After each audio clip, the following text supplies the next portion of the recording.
Graças a Deus, a paz do Senhor Jesus, estamos começando mais um programa, graças a Deus pela rica oportunidade que Deus tem nos dado de estar aqui mais uma vez nesse programa, Escola Bíblica na TV, também no rádio.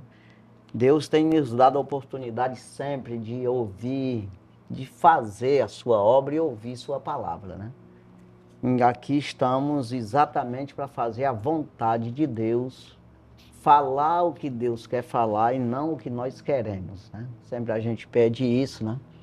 Para o Senhor, para Deus nos usar, o Espírito Santo nos usar com a revelação da palavra, aquilo que é necessário para nós que estamos aqui e você que está nos acompanhando, vai nos acompanhar a partir de agora. Então é assim, não há nenhum interesse a não ser a gente entender melhor, a gente se alimentar do próprio Deus, que é a fonte da vida. É até disso mesmo que nós vamos falar hoje, de vida, de luz, vida, né? Que é o Senhor Jesus, que é o Verbo de Deus, né? Mas aqui, nós estamos estudando aqui o primeiro trimestre de 2026 e o assunto é a Santíssima Trindade, né?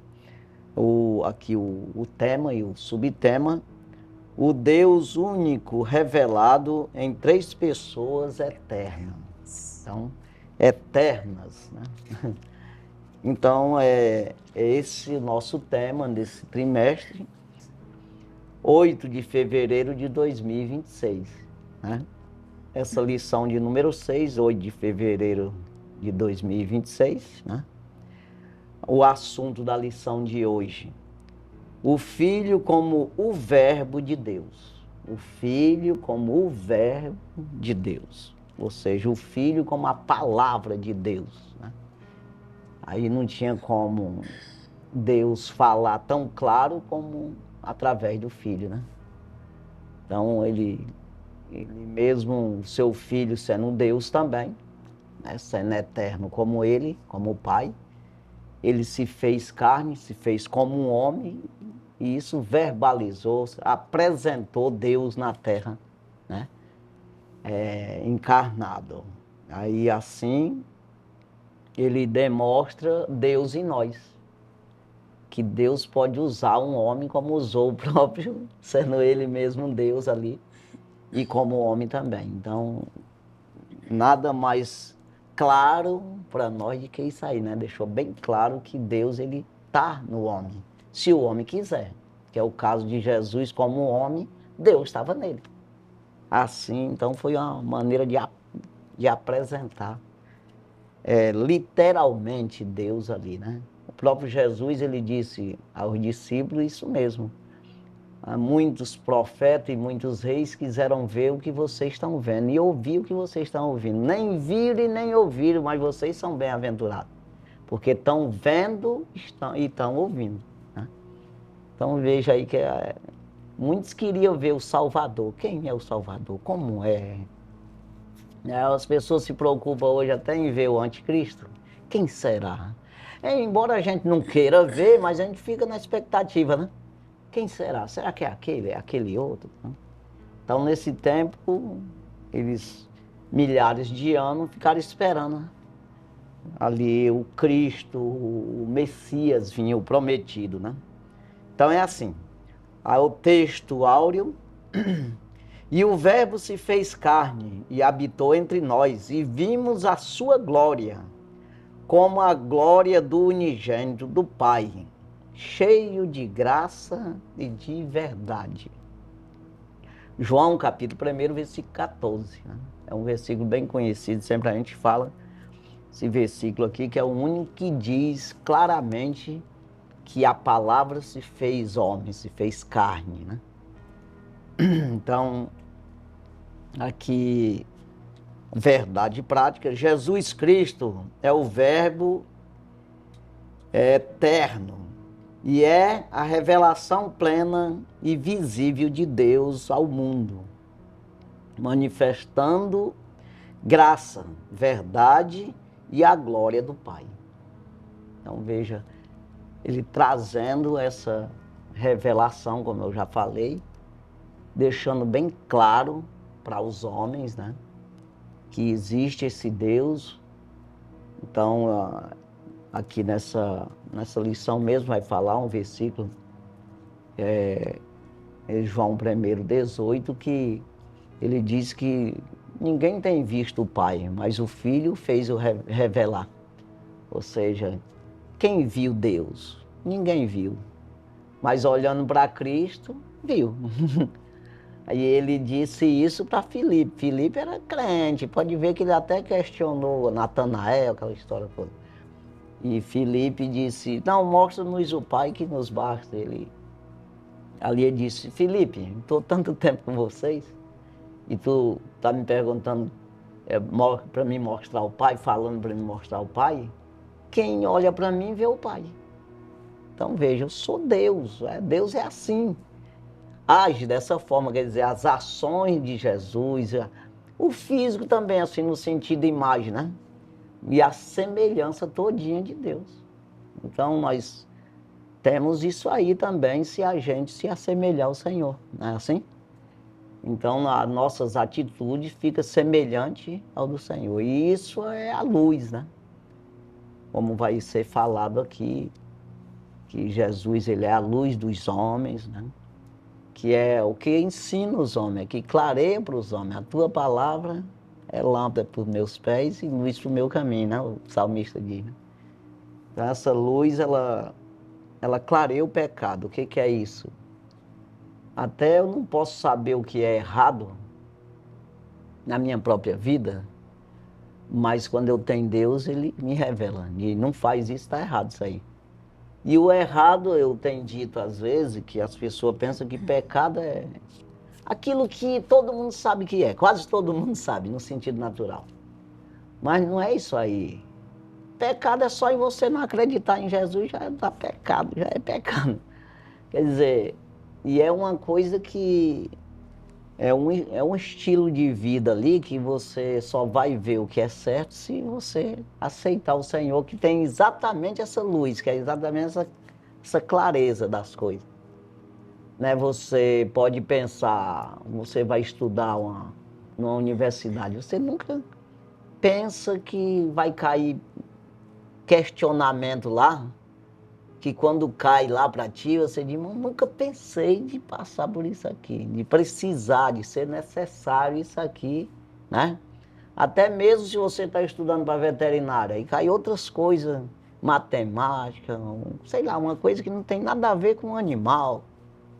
Quer dizer, aí você vai se deparar com problemas assim. Então, da mesma forma, é ser crente.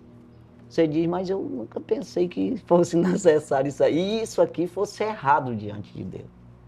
Então, a luz, ela traz exatamente essa luz que clareia o erro. Você enxerga o erro, não é assim? Te leva num caminho correto, que embora seja para todo mundo é errado, mas para quem tem a luz está certo, não é assim? O próprio Jesus, quando chamaram ele para ali para orar, para ressuscitar Lázaro, que não foi bem assim, avisaram ele que ele estava doente lá. E Jesus ainda ficou 2 dias naquele lugar e aí disse, vamos lá, vou ressuscitar, vamos lá com meu amigo, não sei como foi que ele disse, não me lembro aqui, mas assim, vamos lá para exatamente visitar Lázaro, a família de Lázaro. E o que disseram para ele os discípulos? Ou um discípulo, os co-discípulos, eu sei que falaram para ele dizendo, mas não queriam te matar lá? Aí tu vai voltar para lá agora. Ele disse, quem anda de dia tem 12 horas de luz, por isso não tropeça porque anda na luz desse mundo, ele falou. Mas que se andar de noite tropeça, porque nele não há luz. Aí só disse isso, e quem quiser buscar a revelação, que busque, né? Aí, mas o que ele estava dizendo, eu não erro, eu faço a coisa certa. Em mim, eu sou a luz, eu não erro, não tem como eu errar. Né? E já quem não tem o discernimento, não tem Deus na vida, erra. É isso que ele disse. Vocês podem errar, que vocês só vê a luz do sol. Agora eu sou a luz, eu não tropeço. É assim, então é uma coisa bem clara, né? Então já passo para você. Graças a Deus, é um privilégio estarmos aqui mais uma vez, estudando mais uma lição, já de número 6. Como já foi falado, o Filho como Verbo de Deus, o Filho que é Jesus como Palavra de Deus. Só dando uma recapituladazinha aqui no texto áureo, o Verbo se fez carne, que seria o estado físico de homem que Jesus se tornou, plenamente humano, né? E o Verbo eterno, que é esse Jesus pré-existente, ele existe muito antes desse nascimento virginal, ele já existe, que é o eterno. Ele não só se fez homem, mas ele habitou entre os homens por volta aí de 33 anos, visível, palpável. Quem viveu nessa época teve o privilégio de ouvir, de ver e crer. Teve muitos que creram. Então, é uma história muito interessante, muito linda, a história da existência humana de Jesus. Então, Jesus não deixou de ser o Verbo eterno, não deixou de ser Deus quando se tornou homem. Tá? Então, nós vamos estudar esse assunto que nós estaremos estudando nesta lição. Nós, quando nascemos, nós recebemos a vida física, nascimento físico. Quando nós nascemos de novo, nós recebemos a vida espiritual. E Jesus, ele cuida de ambas, né? Porque tanto a vida física quanto a vida espiritual depende única e exclusivamente do Criador. Então, nós temos ainda essa grande vantagem de vida eterna, porque a vida eterna é nos garantida através do nascimento espiritual, que é o nascer de novo quando Jesus fala para Nicodemos, lá, capítulo 3 e versículo 5 do Evangelho de João. Necessário é nascer de novo. Então, que essa vida eterna que o próprio cristão tem como garantia é o próprio Cristo. Ele é a vida. Ele diz, eu sou verdade e vida. Então, é sobre isso que nós estaremos estudando e é sempre privilégio estudarmos, ouvirmos e obedecermos a palavra de Deus, porque ela existiu ontem, existe hoje e ela existirá para sempre. E a palavra é Cristo, ele diz, eu sou o Deus de ontem, de hoje e de eternamente. Exatamente. Quando eu sentei aqui, eu pensei em dizer, né? Que às vezes a gente pode falar uma coisa que depois não é bem aquilo que você disse, e às vezes é assim. A gente pode falar uma coisa aqui num sentido, e aí você entender no outro sentido. Aí você vai buscar a verdade, entendeu? Como é que é mesmo. Então, não se preocupe se alguma coisa fica uma falha ali da gente. Todo homem falha, todo homem fala pensando uma coisa, aí disse outra, né? Agora eu errei mesmo, agora há pouco. Se eu não tivesse percebido, às vezes a gente passa sem perceber. Errou e não percebe que errou. Então, deixa eu dizer aqui, quando você falou de que Jesus se apresentou ali como Deus, 100% homem, palpável. Como eu acabei de falar agora há pouco, ele disse que eles eram bem-aventurados de estar vendo ele, né? Aí ele diz aqui, João, entenda que João era o mais próximo de Jesus, é aquele que se aproximava. Aí a Bíblia diz que ele reclinava-se no seio de Jesus, ou seja, no peito de Jesus ali, né? Então era aquele que era bem próximo. Alguém queria perguntar alguma coisa, pedia para João perguntar para ele, que tinha mais intimidade. Então, por isso foi dado a ele essa profundidade de mistério, né? Aqui o João fala 36 vezes que Jesus é a vida. 23 vezes, ou seja, que ele é a luz, né? 36 vezes, né? Está dizendo 36 vezes. E que ele é a vida mesmo, né? Que ele é a luz é 23 vezes. Então, assim... Que é a vida então, no sentido zoe, vida espiritual, sim, né? Não sim. necessariamente... Não é essa vida aqui, ele é o Isso, dono da vida vida espiritual. eterna mesmo, né? Exatamente. Então, quando você mesmo falou agora há pouco que ele cuida das duas vidas, tanto a eterna quanto essa aqui natural, e essa natural você sabe que não escapa, né? Não teve nenhum que escapasse. Então, veja, essa aqui já está ordenado por Deus, Hebreus 9, 27, está ordenado, o homem morreu uma vez, vindo após disso o juízo. Então, se ele escapar do juízo, né, de ser condenado, então ele é salvo, é a vida eterna, né? Então é isso que nós estudamos para nós escaparmos desse juízo de ser condenado, né? Então, mas aqui, na primeira carta universal do apóstolo João, que é o mesmo João do Evangelho que nós estamos estudando, versículo primeiro, ele começa a carta, a primeira, e o primeiro versículo da carta.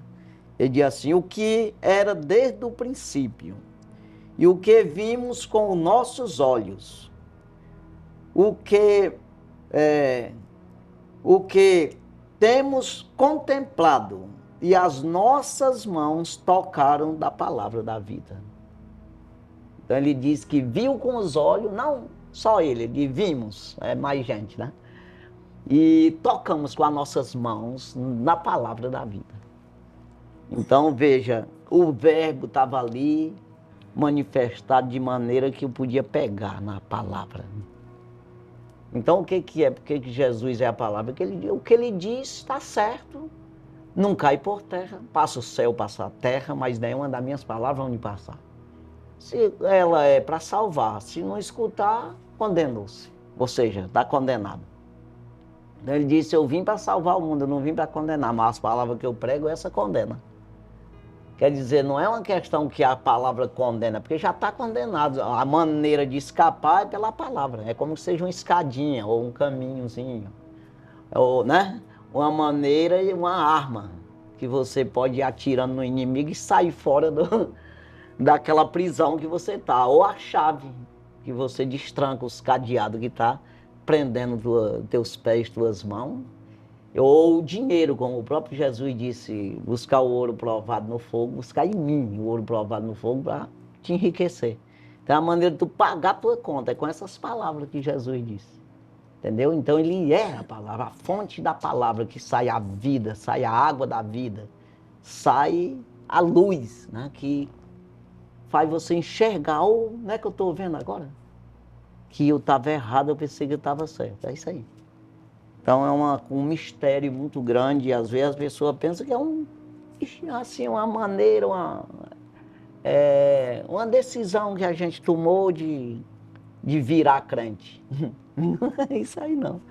Foi uma luz que entrou nas nossas vidas, né? E que nós estamos levando para você, que entre na sua também. Não é assim? Exatamente. Então aqui, essa verdade prática deixa bem claro aqui, né?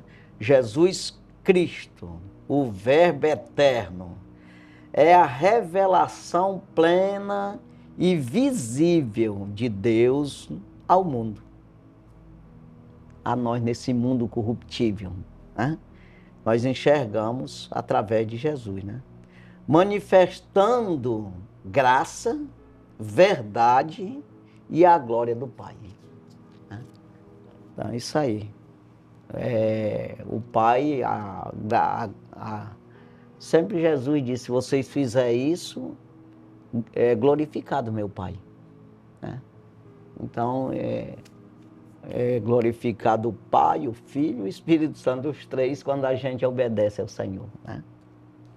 Então, vamos para a leitura. Vamos para a leitura bíblica em classe, está no Evangelho de João, capítulo 1, versículos de 1 ao 5 e versículo 14. No princípio era o Verbo, e o Verbo estava com Deus, e o Verbo era Deus. Ele estava no princípio com Deus. Todas as coisas foram feitas por ele, e sem ele nada do que foi feito se fez. Nele estava a vida, e a vida era a luz dos homens. E a luz resplandece nas trevas, e as trevas não a compreenderam. E o Verbo se fez carne e habitou entre nós, e vimos a sua glória como a glória do unigênito do Pai, cheio de graça e de verdade. Exatamente. Aí vamos aí para os objetivos, né? Os objetivos da lição são 3, cada um correspondente a um tópico da lição. Primeiro, explicar a preexistência e a divindade do Verbo. Segundo objetivo, mostrar a atuação do Verbo na criação e como fonte de vida e luz. Terceiro objetivo, ressaltar que o Verbo encarnado é a plena revelação do Pai.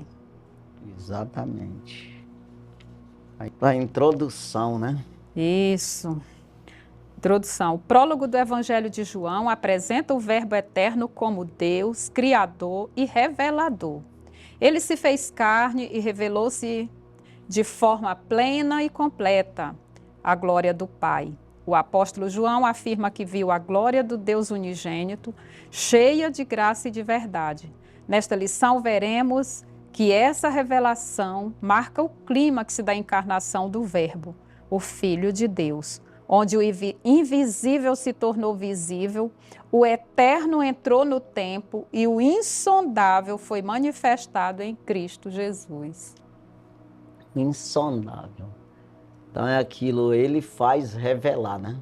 Você vê que ele disse, ninguém conhece o Pai senão o Filho e aquele a quem o Filho quiser revelar. Aí esse quiser, parece que ele... Tem preferência. Tem preferência, faz acepção de pessoas, mas não, pelo contrário. Quem é que chega a mim e pergunta para mim? Quem se aproxima de mim? Quem valoriza a minha resposta? Quem valoriza os meus ensinamentos, os meus mistérios, né? Então, é você que tem que se aproximar do Senhor, para que você tenha a revelação. Não é uma questão que ele não vai querer, não, eu quero, mas ele não me dá. Não. Então, quanto mais você pede, mais você se aproxima, mais você obedece, mais você se interessa, mais sabido você fica nesse sentido. Ou seja, mais luz você tem. Que essa luz que não tem treva para ela, né? Não existe uma escuridão, não existe mistério que não descubra, entendeu? E esses mistérios, entenda, é um mal que te cerca, que nos cerca. Que às vezes a gente fica pensando que é desnecessário. Para que eu quero essa luz aí? Eu estou vendo aqui os tocos, as pernas. Mas não é essa a questão. Você não está vendo os principados e potestades, as hostes espirituais da maldade nos lugares celestiais. Que ele é o príncipe das trevas, aquele que quer, com astuta cilada, ele te condena. Não que ele tenha poder para condenar, mas ele tem poder para te manter condenado. É isso aí. Ou seja, te manter escravo do pecado. Te manter no pecado separado de Deus. E assim não, quando você pede para o Senhor, começa, né, a ser revelado. Tanto é tudo que ele não quer que você se aproxime de Deus, porque você vê ele. É revelado o mal. É revelado aquilo que te faz mal, aquilo que te condena, né? Então aqui a palavra-chave dessa lição é verbo. Então a palavra-chave é a palavra. Exatamente. Então, primeiro tópico, o verbo como Deus eterno. Primeiro subtópico, verbo preexistente. O prólogo de João, do Evangelho de João, 18 versículos iniciais, é chamado de hino logos. Na abertura, no início, no princípio era o verbo, de João, capítulo 1, versículo 1, parte A. As palavras no princípio lembra o texto introdutório da Bíblia, de Gênesis, capítulo 1, versículo 1, que fala: no princípio criou Deus os céus e a terra. E claramente ensinam que o verbo sempre existiu. Esta é uma maneira de referir-se ao atributo da eternidade que só Deus possui. A expressão verbo, que do grego é logos, designa Deus, referindo-se à divindade do Filho. Enquanto os gregos pensavam em um princípio impessoal e os gnósticos num ser intermediário, João apresenta o Logos como o próprio Deus eterno, Jesus Cristo, o Filho unigênito do Pai. Evangelho de João, capítulo 1, versículo 14 e capítulo 3, versículo 16. Antes de tudo o que existe, o Verbo já existia. Jesus não começou a existir em Belém, pois ele é eterno, coexistente com o Pai desde o princípio. Colossenses capítulo 1, versículo 17. Exatamente. Como Deus se revela em nós hoje, no sentido de, como a gente falou agora há pouco, né? De morar dentro de nós, assim também ele se apresentou em Cristo, né? Ali, mas sendo o próprio Cristo nele mesmo, assim, né? O Cristo é em Jesus. Jesus homem, Cristo Deus, é isso aí. Eu até falo sempre assim, quando o apóstolo Paulo ele quer enfatizar Deus em primeiro lugar, é Jesus como Deus, né? Ele quer começando a apresentar Jesus como Deus, ele diz Cristo Jesus, ele fala. Aí quando ele quer apresentar primeiro Cristo, depois Jesus, ou seja, primeiro Jesus, depois, aí ele diz Jesus Cristo, quando ele quer apresentar primeiro Jesus mesmo como homem e depois Deus, né, que estava em Jesus. Então você vê que Jesus o pessoal recebia como um carpinteiro ou como um impostor. Quando ele foi se apresentar como o Cristo, tu é um impostor, rapaz, está dizendo que é filho de Deus, pode prender ele aí. Quer dizer, o pessoal estava vendo só Jesus, né? Não via o Cristo que estava nele. Né? Então isso é que confunde as pessoas muitas vezes, né? Então aqui a gente sempre tem que olhar para Jesus, quando o apóstolo Paulo enfatiza isso. 2 Coríntios capítulo 5, versículo 16. Ele diz que, contudo, agora não podemos olhar, ou seja, as pessoas, nós não devemos olhar as pessoas daqui por diante segundo a carne. Mas ainda que alguém tenha conhecido Jesus segundo a carne, contudo, agora não pode olhar mais dessa forma. Ou seja, aqueles que trabalharam junto com Jesus, fazendo uns tamboretes, umas coisas, ele não pode, depois de se manifestar, olhar para Jesus dessa forma. Foi o caso do pessoal de Nazaré, que conheceu ele ali como um carpinteiro e tudo, filho de José e Maria. Quando ele veio se apresentar ali, fazendo milagre e tudo, eles não acreditaram de jeito nenhum. Olharam como o mesmo homem que fazia lá as mesas lá, a casa, sei lá. Quer dizer, não era, ele já estava ali no ministério dele como o Messias, né? É uma coisa que a gente tem que olhar para as pessoas dessa forma. Quando você olha ele como um homem para fazer um negócio, de alguma forma, é uma coisa. E você olhar como uma pessoa de Deus é outra coisa.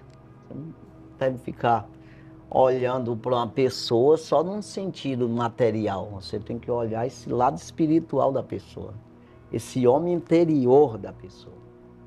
Então, por isso que as pessoas se confundem. Hoje mesmo, eu olhando aqui nas redes sociais, um homem dizendo que todo pastor é ladrão, sem vergonha, todos. Ele incluiu tudo mesmo. E diz que só querem pegar dinheiro para eles, para se dar bem, tudo. Ele não consegue enxergar o Cristo, o Espírito de Deus, o homem espiritual nos pastores. Ele não consegue ver. Então, é uma coisa erradíssima. Que o inimigo ele faz isso mesmo, cega as pessoas para não enxergar. Nós estamos fazendo o que aqui? Então nós estamos aqui como homem espiritual. Nós não estamos aqui como um homem profissional, empresário ou trabalhador de algum tipo de coisa. Não. Estamos aqui exatamente fazendo a obra de Deus. Nesse momento nós somos Estamos trabalhando no reino do céu. O Espírito Santo está conosco aqui. Aí se você acreditar, e se não acreditar, é sempre. Não é uma coisa que você vai mudar isso aí. Então as pessoas acham que a opinião dele vai mudar alguma coisa nisso. Não muda não, fica a mesma coisa. Você precisa crer que é melhor para você. Quando você acredita, esse mesmo Espírito te ajuda. E você começa a entender e fica como doido para os outros, que não estão vendo nada. É assim que, essa luz é exatamente essa visão, Isso. E você vê o invisível que é o coração da pessoa. Não é o exterior, porque isso aqui, se te valesse alguma coisa, não morria. A carne aqui. Então, o que é palpável desaparece, mas aquilo que não é, que permanece, ainda que seja mal. O homem mal também ele vai desaparecer, mas é eterno. Ainda que seja condenado, é eterno. Então é uma coisa muito difícil de explicar. Mas, sim, vamos. O segundo subtópico, o verbo como pessoa distinta. No texto bíblico, João afirma que o verbo estava com Deus. Evangelho de João, capítulo 1, versículo 1, parte B. A expressão grega proston, theon, que quer dizer com Deus, comunica relacionamento face a face, ou seja, comunhão pessoal e eterna entre o Verbo Filho e Deus Pai. Indica uma distinção de pessoas dentro da unidade da Trindade. Deuteronômio capítulo 6, versículo 4 e 1 João capítulo 5, versículo 7. O Pai, o Filho e o Espírito Santo não são formas sucessivas de aparecimento de uma pessoa, mas são pessoas coexistentes desde o princípio. Evangelho de João, capítulo 1, versículo 2 e capítulo 17 e versículo 5. Esse versículo 7 aqui, 1 de João, capítulo 5, versículo 7, diz assim: porque 3 são os que testificam no céu, o Pai, a Palavra e o Espírito Santo. Esses 3 são um. Não tem nenhuma dúvida aqui de nada. Veio, e só João escreve dessa forma aqui, Quando ele diz, vou repetir, porque 3 são os que testificam no céu. O Pai, a Palavra. Quem é a Palavra? Nós estamos estudando exatamente isso.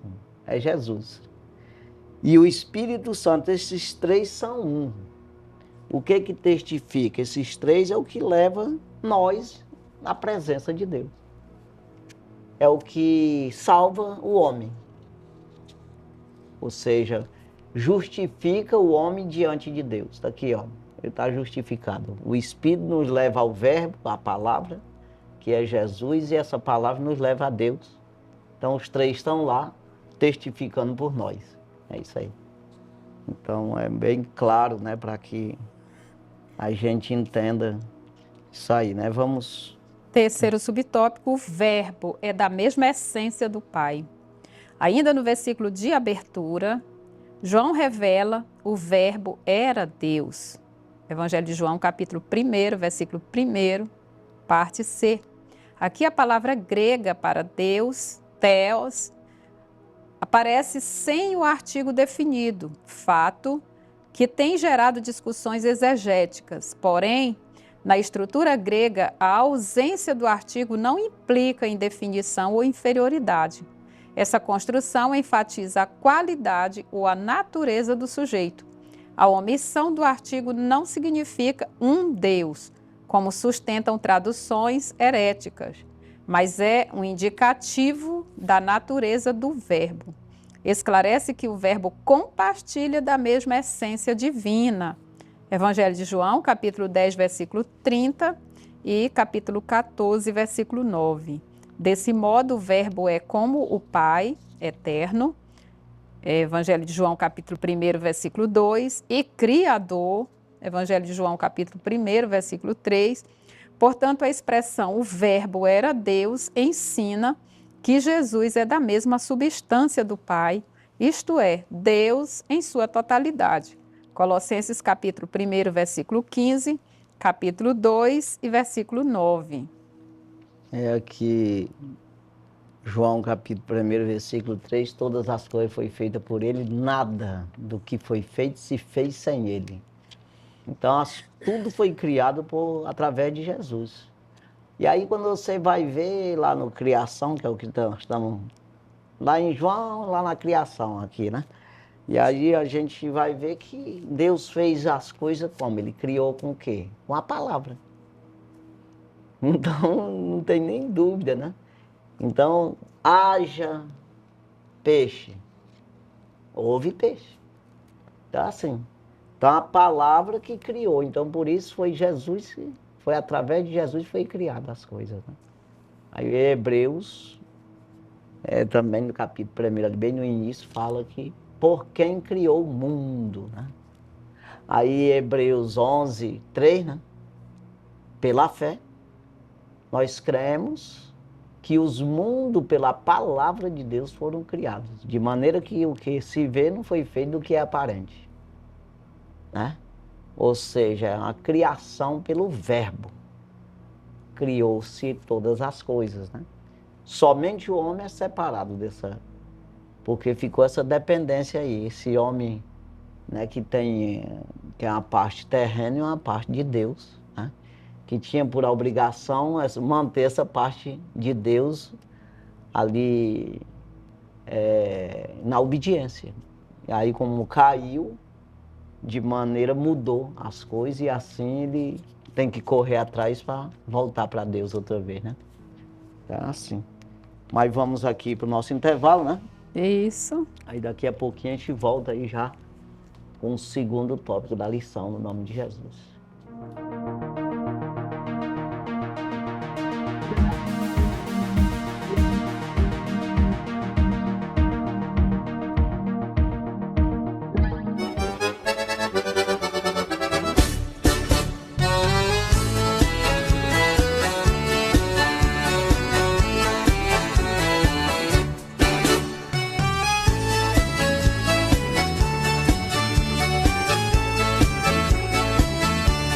Se o inimigo temes combater, se estás em trevas e não tens poder, que a formosa luz de Deus fulgure em ti e serás feliz assim.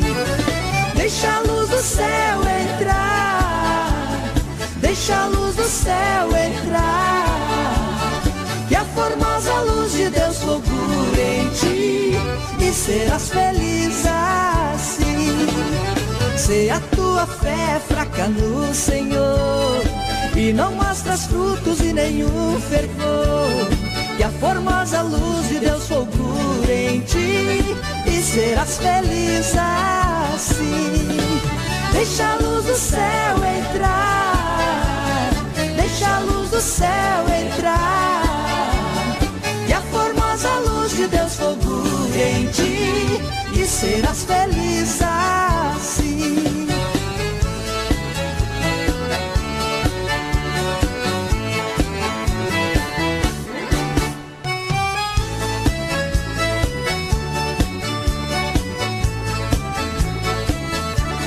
Se na luz estamos, que divina luz, se nos limpa sempre o sangue de Jesus, temos claridade em nosso coração e vivemos nós na luz.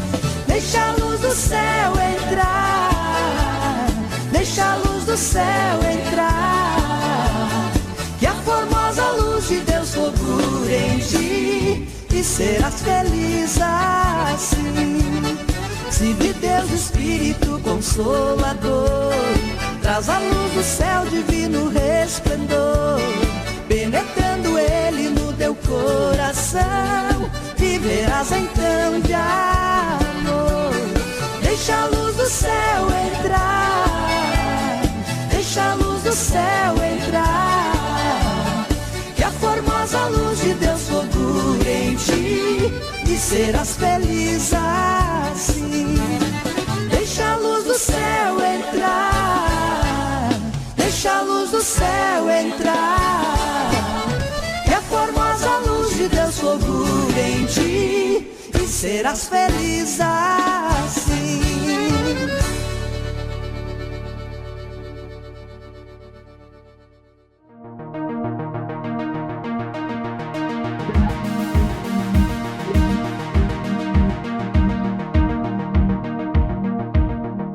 Graças a Deus, já estamos de volta.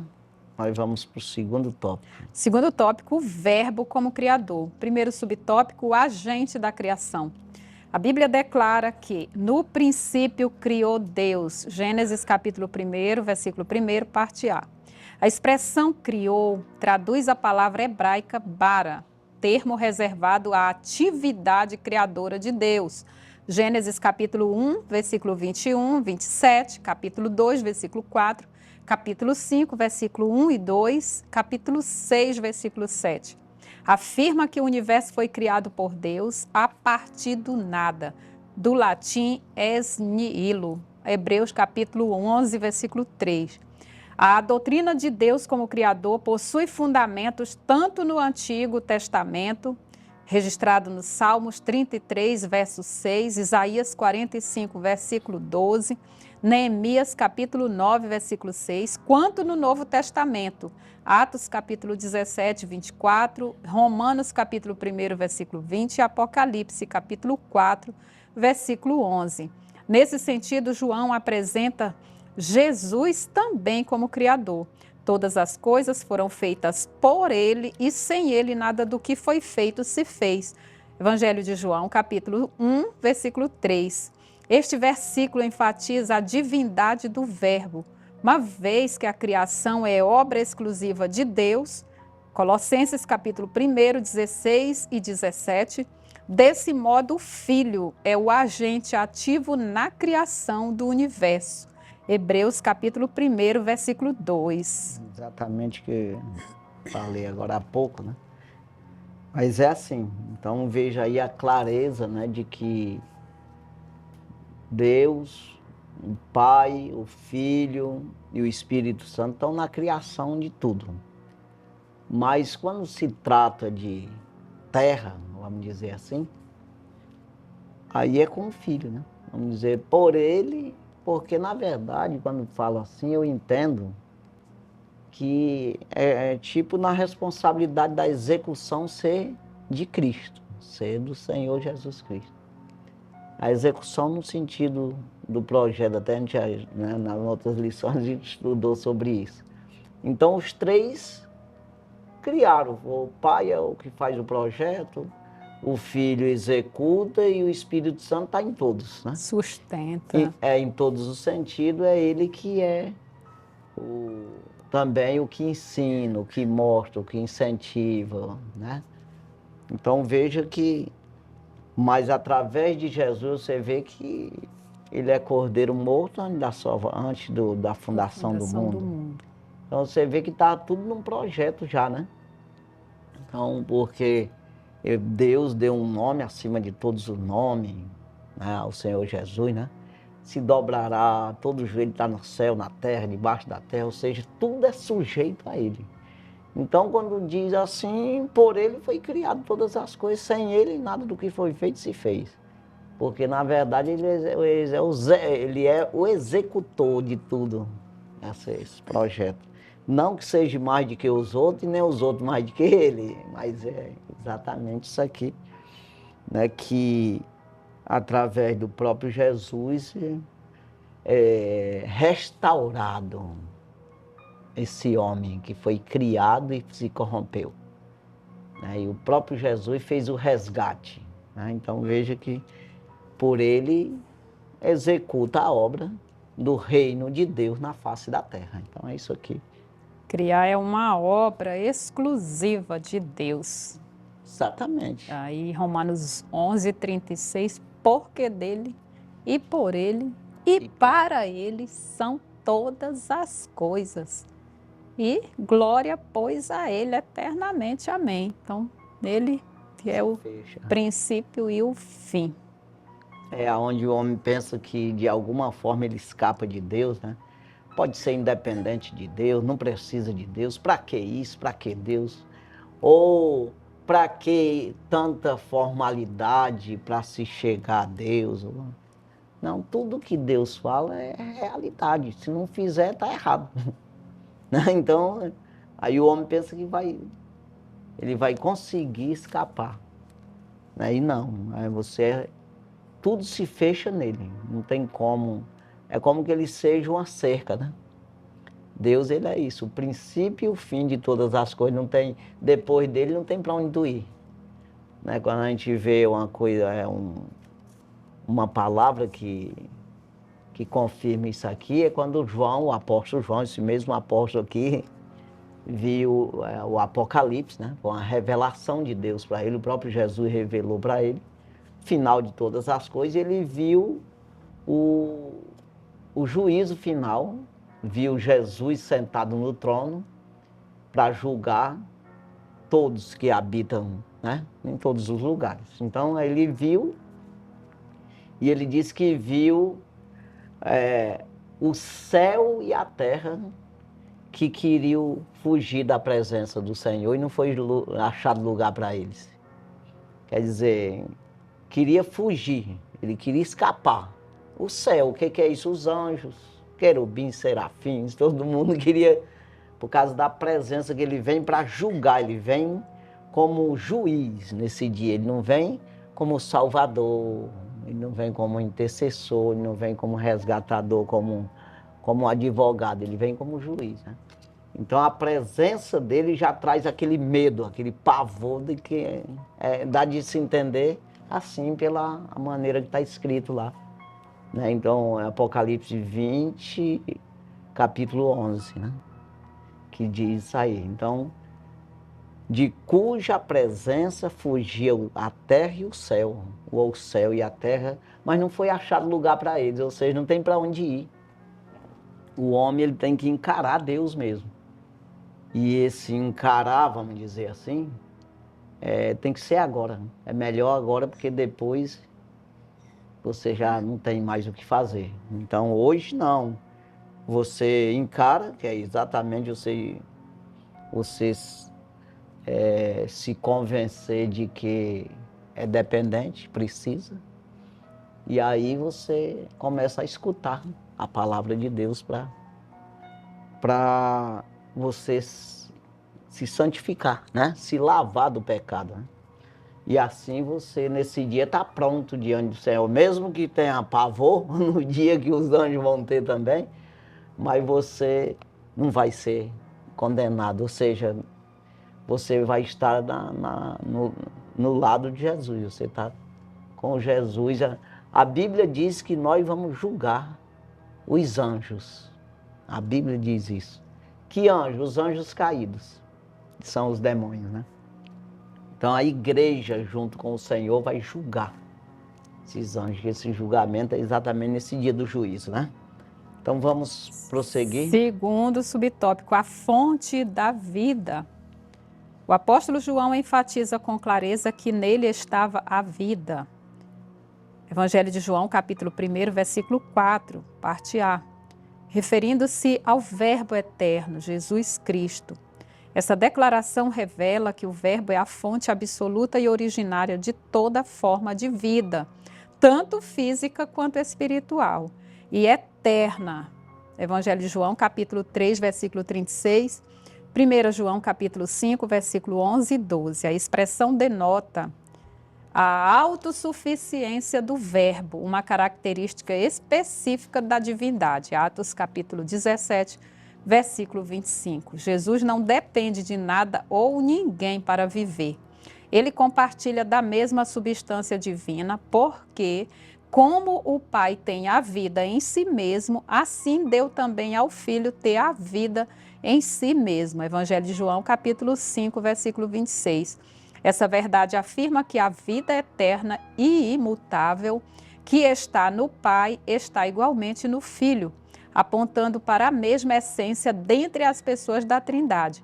João, capítulo 10, versículo 30 e João 14, versículo 9 e capítulo 17, versículo 5. Exatamente. Não, Jesus, ele é a própria vida também, né? Então, quando ele enfatiza isso aqui é porque ele está na mesma condição, né? O que já foi falado, né? Mas é isso mesmo, vamos prosseguir aqui. Terceiro subtópico, a luz dos homens. O texto bíblico assevera que a vida era a luz dos homens. E a luz resplandece nas trevas, e as trevas não a compreenderam. João capítulo 1, versículo 4, parte B e versículo 5. A metáfora da luz simboliza o caráter de Deus, porque nele não há treva alguma. 1 João capítulo 1, versículo 5. Nesse contexto, Jesus é apresentado como a luz verdadeira. Evangelho de João capítulo 1, versículo 9. Ele não apenas possui luz, ele é a própria luz. Evangelho de João capítulo 8, versículo 12. Ele dissipa as trevas, ilumina os perdidos e revela o pecado. Mateus capítulo 4, versículo 16, Evangelho de João capítulo 3, versículo 19. A declaração, as trevas não prevaleceram contra ela. Evangelho de João capítulo 1, versículo 5. Mostra que as forças do mal não têm poder sobre Cristo. Pode ser traduzido, a palavra grega, katalambano, pode ser traduzida como compreender, apoderar ou dominar. E nesse caso expressa que as trevas do pecado não podem resistir à luz do Filho de Deus. Romanos capítulo 13 e versículo 12. Exatamente, a luz de Deus, ela revela o pecado. É exatamente isso que não tem, até o apóstolo Paulo escreve aos Coríntios dizendo sobre isso, que não tem como, não há concórdia entre as trevas e a luz, né? Tem como a luz concordar, e você vai ver que, até no sentido natural mesmo, você entende. Acendeu a luz, não tem treva mais, está claro, né? Então, o que é isso? É exatamente essa clareza. Se Jesus está em ti, você consegue ver o errado. E por isso o inimigo, ele não quer que você tenha Jesus, porque você vê ele, né? Então a verdade, ela desfaz a mentira. E o diabo é o pai dela. Então Jesus, ele revela a mentira que vem da parte maligna. A mentira é a treva, é aquilo que esconde, aquilo que oculta, né? Então, quando o homem tem Deus na vida, por isso, assim, às vezes o mundo, as pessoas que não entendem isso, diz, rapaz, o cara era assassino ali, era maconheiro, não sei o quê, era viciado, era isso, aquilo, outro, e hoje se diz ser crente. Mas é claro, ele saiu de lá das trevas e veio para a luz. Ele reconheceu o erro e saiu do erro, mudou de vida. A casca dele aqui, que é exatamente esse tabernáculo, esse corpo aqui, isso aqui não vale nada. O que vale é o que está dentro. A mudança houve no homem espiritual, que é o caso do próprio Jesus, não que ele fosse errado antes. Obedecia como homem, às leis de Moisés, tudo, mas ele estava como um carpinteiro. Mas depois não tinha como a pessoa chegar lá, Jesus pregando já no ministério dele, rapaz, eu vim aqui, encomendava tu fazer uma casa para mim ali, uma mesa. Não, eu vim aqui para tu me curar, para tu me dar uma palavra, para mim me salvar. Já é diferente, então é outro homem, não é mais aquele. O físico dele era o mesmo, tá lá. Mas não era tratado dessa forma. Então, uma pessoa que pode ter qualquer profissão, você tem que aprender a dividir isso aí. Uma pessoa quando está no trabalho dele e quando ele está na igreja. Quando ele está lendo a Bíblia e quando ele está lendo lá um projeto para fazer uma casa. Então é um negócio assim, você tem que aprender a discernir isso aí, né? E saber que o homem é dois, né? É isso? Exatamente. E ainda que o homem exterior se corrompa, o interior que se mantenha firme, diz o apóstolo Paulo, que é exatamente esse homem espiritual que somos.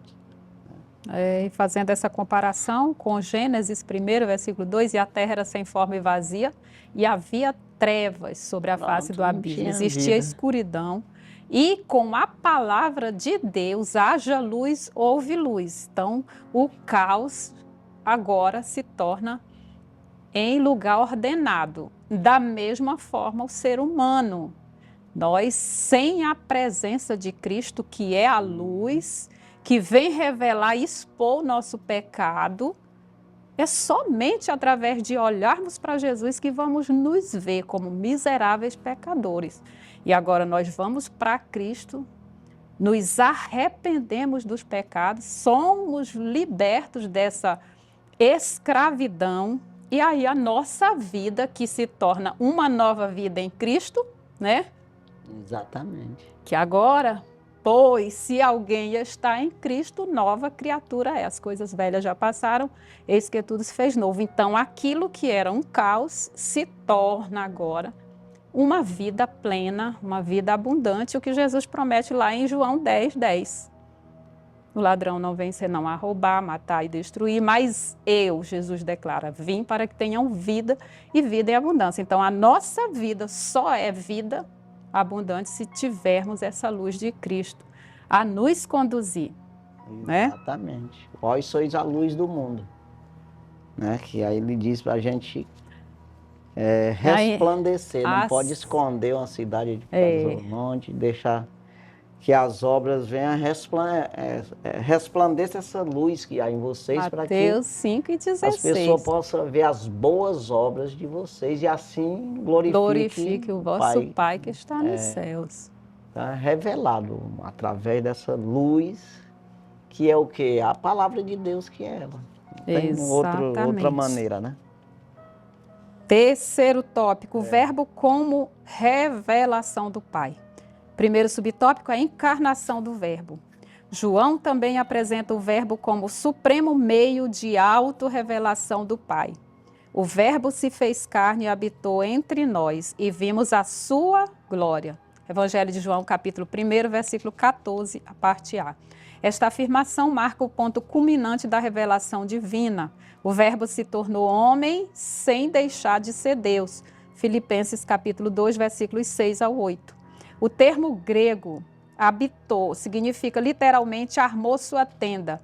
Essa linguagem faz alusão ao tabernáculo, Êxodo capítulo 25, versículos 8 e 9, onde a presença de Deus habitava no meio do povo de Israel.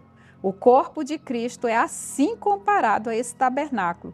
Nele, a glória de Deus se manifestou visível entre os homens. Colossenses capítulo 2, versículo 9.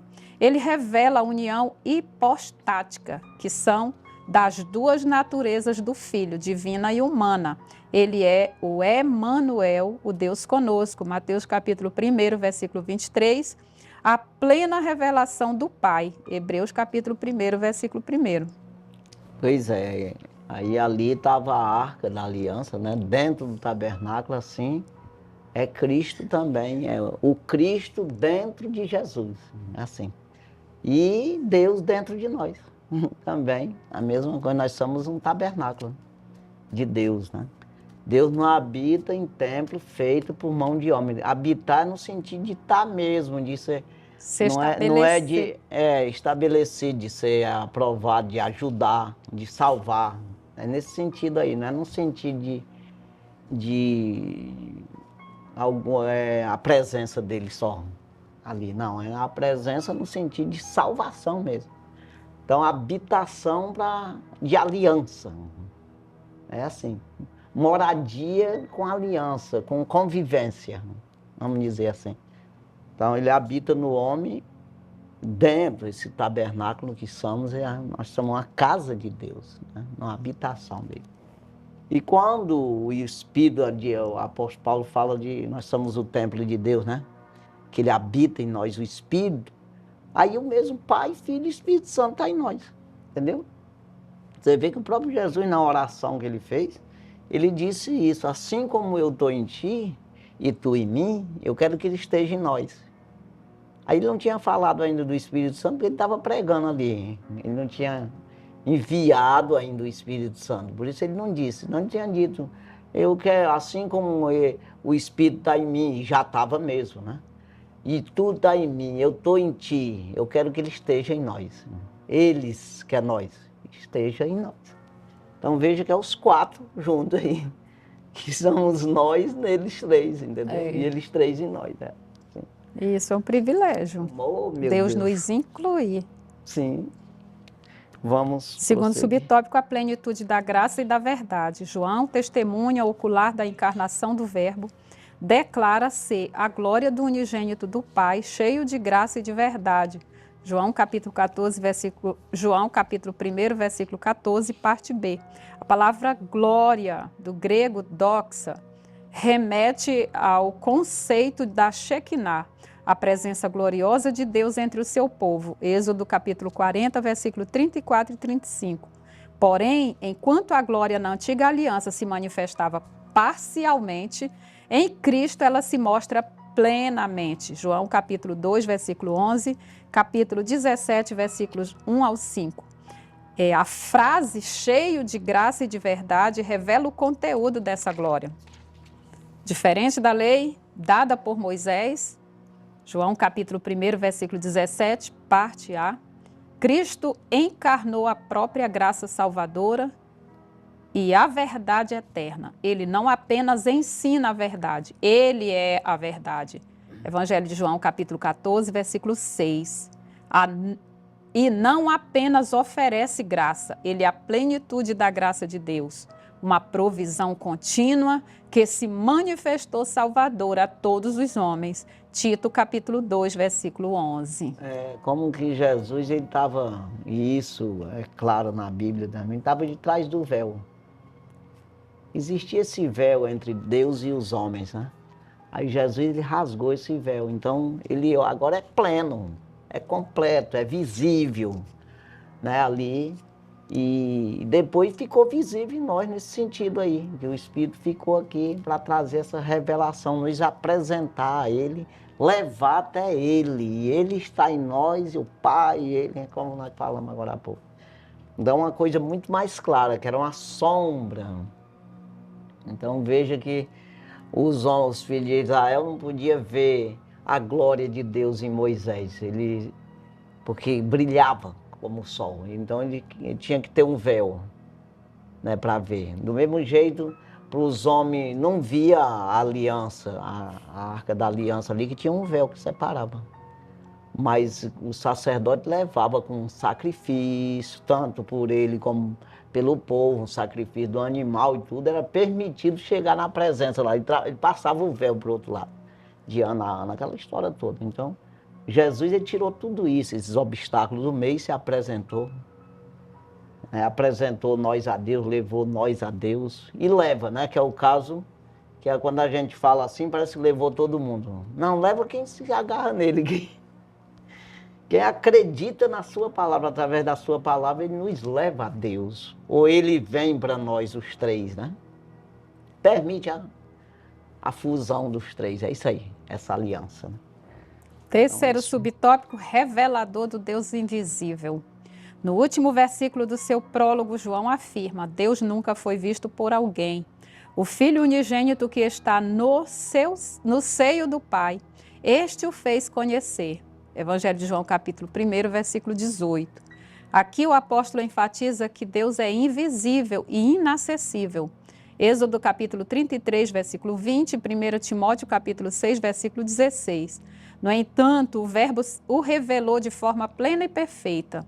A expressão Deus unigênito significa literalmente o Deus único gerado. Refere-se a Cristo, o Filho da mesma substância do Pai.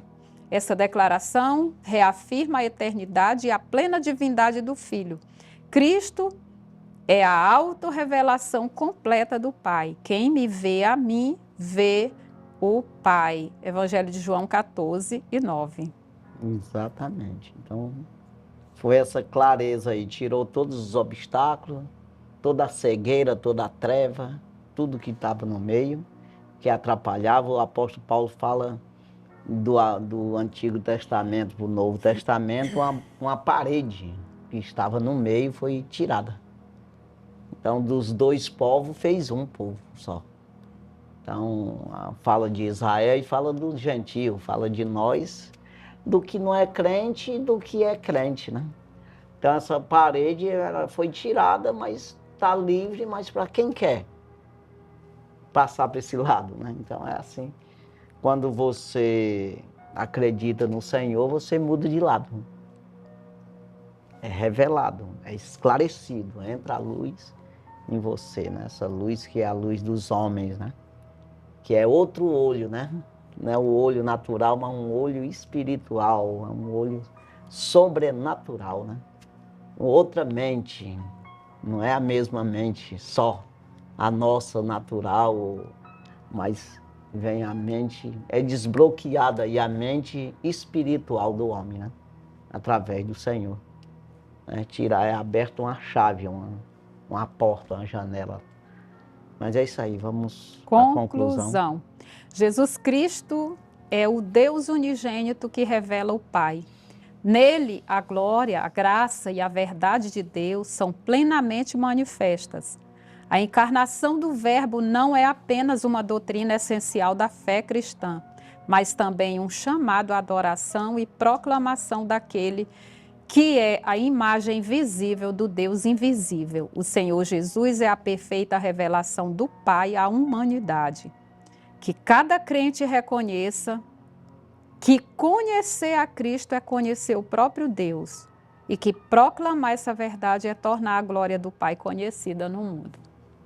Exatamente. Conhecer o Cristo, conhecer o Pai, Filho e Espírito Santo, conhecer o reino do céu, né?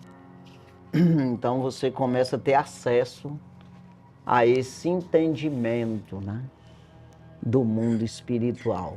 Então é como a gente está falando sempre, porque o mal ele é um mistério também. É escondido.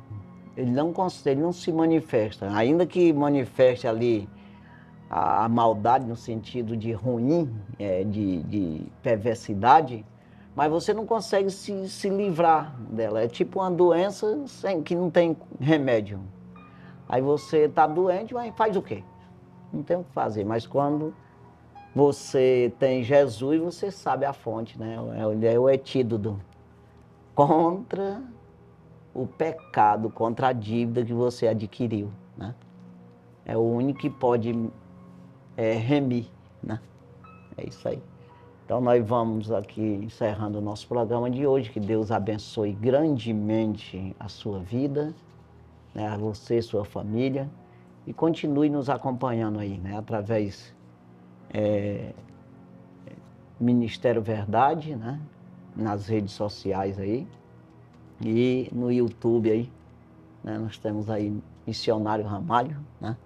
Você pode acompanhar e passar para outras pessoas também, que assim você está fazendo a obra junto conosco. Deus abençoe grandemente e até a próxima semana, se Deus permitir. Nós estaremos aqui com mais um programa, Escola Bíblica, na TV, também no rádio. Deus abençoe grandemente, fique na paz do Senhor Jesus e amém. Amém.